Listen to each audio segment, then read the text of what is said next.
I've talked about how socialism and excessive government create mistrust. You think everybody else is out to get you, out to steal from the common pot. I think freedom fosters trust among strangers. I tell the story in The Libertarian Mind about how my father was, like the hero of a country song, a man who could borrow money at the bank simply on his name. Now, we lived in a small town. The bankers knew my father. They trusted his character, so they would lend him money. I live in a big city. I don't know any bankers, so they don't know me. They don't trust me. And so I can't borrow money simply on my name. However, I can borrow money all over the world at the drop of a hat. I can get money from an ATM in China in the middle of the night. Why is that? Not because I have a better reputation than my father, but because networks of trust, computer networks, have developed that allow people to check out who I am. They don't know who I am, but they can check out who I am. Credit cards, credit bureaus, all those kinds of things are allowing us to trust strangers. So that means those people don't look at me as somebody trying to steal from the common pot. They don't look at me as somebody who might be a dangerous person. They look at me as a customer. And as soon as they just run this card through a computer, the message comes back from people who do know something about me, not really me personally, but my business affairs. This person can be trusted. Give him the keys to a car. Give him $300. That means the network of trust has been enlarged by the institutions of the market. Contracts, credit bureaus, credit requirements, that sort of thing, actually allow us to trust far more people than we could if we just lived in a village where we knew the character of each person. And you know that in the village I grew up in, some people couldn't borrow money at the bank simply on their name. They'd have been thrown out of the bank if they walked in because people thought of them as deadbeats. They had not earned a reputation for good character. Now, these credit systems are less likely to be influenced by personal bias because we certainly can imagine that in that village, some people really were deadbeats and should not be lent money, but other people might have been black or from the other side of the tracks and not trusted on that basis. Credit bureaus allow you to actually see what is this person's record. Does he pay his bills? Does he have an income?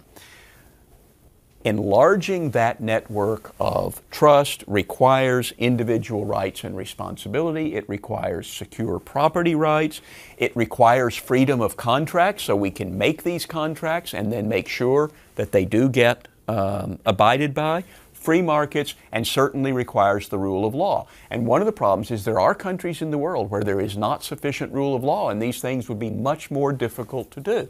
Much more difficult to borrow money in a country that doesn't have the rule of law that protects property rights and allows you to check the credit of people, that sort of thing.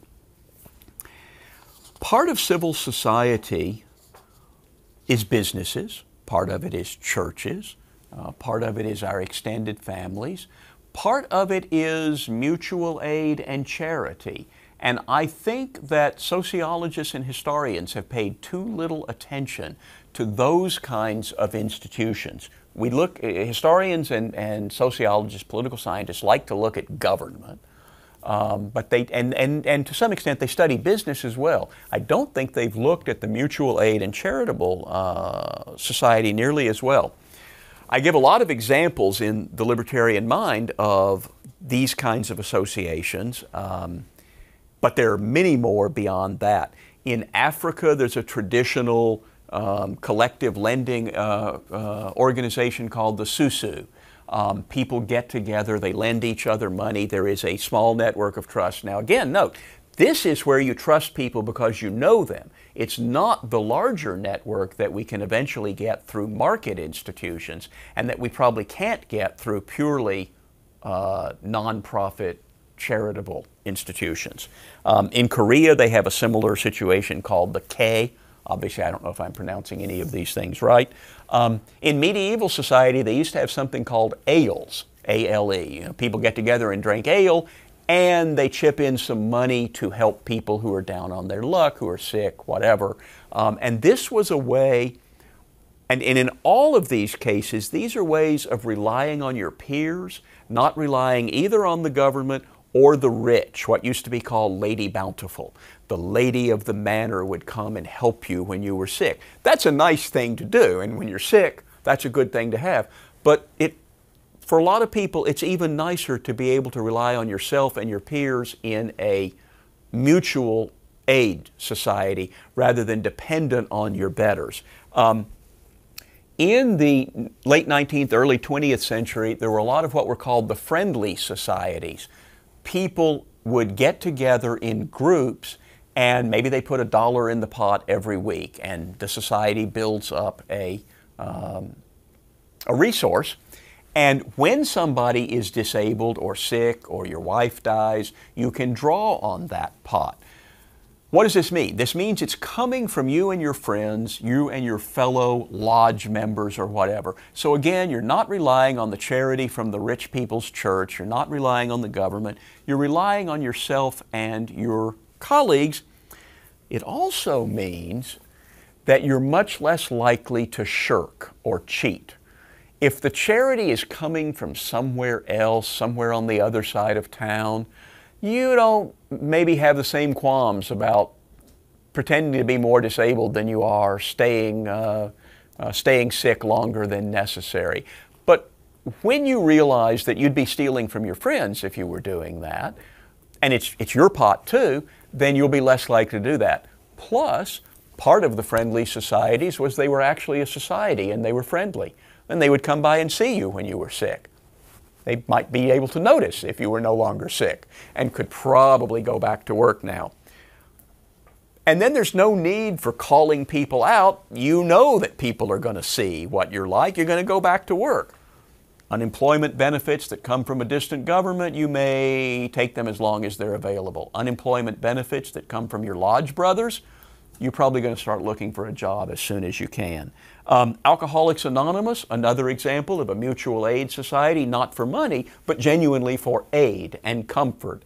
Then there are a lot of groups with funny names like the Masons and the Elks and the Odd Fellows, and they all grew out at least of this idea of mutual aid and friendly societies. And one of the reasons we don't know about these groups now is, I think, two things sort of drove them out of business. One was commercial insurance companies. The commercial insurance companies came along and they would say, you save $1 a week with us, and then you're buying into a pool, and it's larger than your little local pool, so it's more stable, and we're more economically efficient. We're going to take this money and we're going to invest it, so there's actually more money in the pot, that sort of thing. And the welfare state came along. The welfare state said you shouldn't have to be relying on your neighbors or your fellow Polish immigrants in this town or whatever. You should rely on the whole community, and that's when you get the welfare state, which loses all of these personal connections and becomes a big bureaucracy. There are still people who have mutual aid societies. Sometimes they're ethnically based, sometimes they're still lodge-based. The Mormons, the Church of Latter-day Saints, they have a very elaborate private welfare program. They tithe into the church, that is, they give 1/10 of their income. It goes for lots of purposes, but one of the things it goes for is supporting members of the community who are in distress. They also are encouraged to forego a meal every month or something like that and put that food or money into the system. This is a little bit of a hybrid. This is a pretty large church, so it's not like you're just in your little local neighborhood Polish association, but you are bound together by your religion, and that gives you a sense of community. Civil society is vast and complex. It's so much a part of our lives in the modern world that we kind of don't even notice it.